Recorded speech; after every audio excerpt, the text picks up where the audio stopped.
ತುಮಕೂರಿನಲ್ಲಿ ನವಿಲುಗಳು ಸಾವಾಗಿದ್ದು ಅತ್ಯಂತ ಒಂದು ದುಃಖದ ಸಂಗತಿಯಾಗಿದೆ.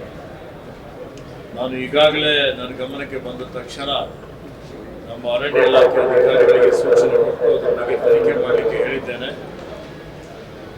ಸಾವಾಗಿದ್ದಂಥದ್ದು ಅದೆಲ್ಲವನ್ನು ಪ್ರಯೋಗಾಲಯಕ್ಕೆ ಕಳಿಸಿದ್ದಾರೆ. ಯಾವ ರೋಗದಿಂದ ಸಾವಾಗಿದೆ ಅನ್ನುವಂಥದ್ದು ಮಾಹಿತಿ ಬರ್ತಾ ಇದೆ.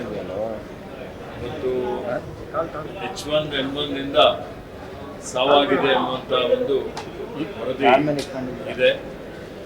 ಅದಕ್ಕೆ ನವಿಲುಗಳಿಗೆ ಇನ್ನು ಚಿಕಿತ್ಸೆ ಕೊಡುವಂಥದ್ದು ಇರ್ಬೋದು, ಮುಂಜಾಗ್ರತೆ ಕ್ರಮ ತೆಗೆದುಕೊಳ್ಳುವಂಥದ್ರ ಬಗ್ಗೆ ಇವತ್ತು ಜಿಲ್ಲಾಡಳಿತದ ಜೊತೆಯಲ್ಲೂ ಸಮಾಲೋಚನೆ ಮಾಡಿ ತತ್ಕ್ಷಣವೇ ಕ್ರಮ ತೆಗೆದುಕೊಳ್ಳಿ ಅಂತ ಹೇಳಿ ನಾನು ಮೊನ್ನೆ ನಮ್ಮ ಅಧಿಕಾರಿಗಳಿಗೆ ಸೂಚನೆಯನ್ನು ಕೊಟ್ಟಿದ್ದೇನೆ.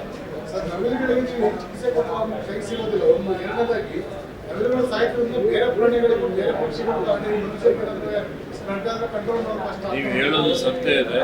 ಅದಕ್ಕೆ ಇದು ಉನ್ನತ ಮಟ್ಟದಲ್ಲಿ ಜಿಲ್ಲಾಡಳಿತಕ್ಕೂ ಸೇರಿಸಿಕೊಂಡು ಇದ್ರ ಬಗ್ಗೆ ಜಾಗೃತಿ ಮೂಡಿಸುವಂತ ಕೆಲಸ ಮಾಡಬೇಕು ಅನ್ನುವಂಥ ಮಾತನ್ನು ಹೇಳಿದ್ದೇನೆ. ಈ ರೋಗ ಬಂದಿರೋ ಪ್ರಾಣಿಗಳಿಗೆ ಬೈಫರ್ಕೇಟ್ ಮಾಡಲಿಕ್ಕೆ ಆಗೋದಿಲ್ಲ. ಹೀಗಾಗಿ ಅದನ್ನು ಆದಷ್ಟು ಮಟ್ಟಿಗೆ ಅರಿವು ಮೂಡಿಸುವಂಥದ್ದು, ಜಾಗೃತಿ ಮೂಡಿಸುವಂಥ ಒಂದು ಕೆಲಸ ಮಾಡಬೇಕು ಹೇಳಿದ್ದೇನೆ. ಇನ್ನು ಮತ್ತೆ ನಾಳೆ ಇನ್ನೊಂದು ಸಭೆ ಮಾಡಿ ಇದ್ರ ಬಗ್ಗೆ ತಜ್ಞರ ಅಭಿಪ್ರಾಯವನ್ನು ಪಡೆದು ಮುಂದಿನ ಕ್ರಮ ತಗೊಳ್ತೀವಿ. ಹೊರಗಡೆ ಇದ್ದಾವೆ, ಹೌದು, ಕಾಡಲ್ಲಾಗಿಲ್ಲ, ಎಲ್ಲ ಕಾಡಲ್ಲಿಲ್ಲ, ಖಾಸಗಿ ಜಮೀನುಗಳಲ್ಲಾಗಿದೆ. ಅದು ಮಾಹಿತಿ ತಗೊಂಡಿದ್ದೇನೆ. ನೀರನ್ನ ಜಲಮೂಲಗಳನ್ನು ಬಳಸ್ತವೆ, ಹಾಗಾಗಿ ದನಕರುಗಳು ಸಾರ್ವಜನಿಕ ಜಲಮೂಲಗಳನ್ನು ಬಳಸಿದರೆ ನಾನು ಅದಕ್ಕೆ ಈಗಾಗಲೇ ಹೇಳಿದ್ದೇನೆ. ಜಿಲ್ಲಾಧಿಕಾರಿ ಅವರಿಗೆ, ಜಿಲ್ಲಾ ಪಂಚಾಯತ್ ಮುಖ್ಯ ಕಾರ್ಯನಿರ್ವಹಣಾಧಿಕಾರಿಗೆ, ಇತರ ಎಲ್ಲ ಅಧಿಕಾರಿಗಳ ಜೊತೆಲೂ ಒಂದು ಸಭೆಯನ್ನು ಮಾಡಿ ಅವರಿಗೆ ಅರಿವು ಮೂಡಿಸುವಂಥದ್ದು, ಜಾಗೃತಿ ಮೂಡಿಸುವಂಥ ಕೆಲಸವನ್ನು ಮಾಡಬೇಕು ಅನ್ನುವಂಥ ಸೂಚನೆಯನ್ನು ಕೊಟ್ಟಿದ್ದೇವೆ. ಇದು ಸ್ಪ್ರೆಡ್ ಆಗದ ರೀತಿಯಲ್ಲಿ ನೋಡ್ಕೊಳ್ಬೇಕು ಅನ್ನುವಂಥ ಒಂದು ಮಾತನ್ನು ಹೇಳಿದ್ದೇವೆ.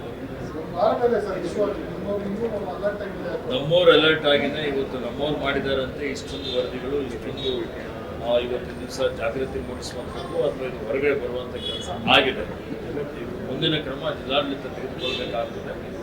ಅದರ ಬಗ್ಗೆನೂ ಸಹಿತ ನಾನು ಮುಖ್ಯ ಕಾರ್ಯದರ್ಶಿಯವರಿಗೆ ಮತ್ತು ಸಂಬಂಧಪಟ್ಟಂಥ ನಮ್ಮ ಸ್ನೇಹಿತರಿಗೆ, ಹಿರಿಯ ಸಚಿವರಿಗೂ ಇದರ ಬಗ್ಗೆ ಮಾತನಾಡಿದ್ದೇನೆ.